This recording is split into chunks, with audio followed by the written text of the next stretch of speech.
Sa Pilipinas, no? Happy New Year, ate! Happy New Year! Maganda na kayo ng mga bilog-bilog. Sa Pilipinas, ang hirap ng ganito kadaming prutas, no?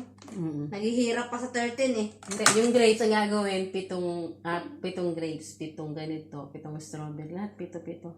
Pito-pito.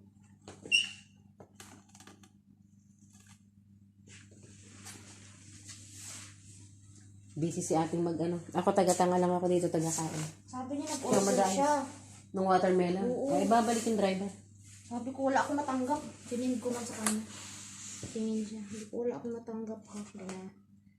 Nalimutan siguro niya ilagay. Na-order yun, kaya lang hindi nakalagay. Dati, nag-order siya ng isang sakong patatas, isang sakong ano naiwan. Sabi ko, wala man akong natanggap. Oo. Nalimutan niya nung nagkarga. Balik niya. Kumain tayo niya no, mamaya. Mm-mm.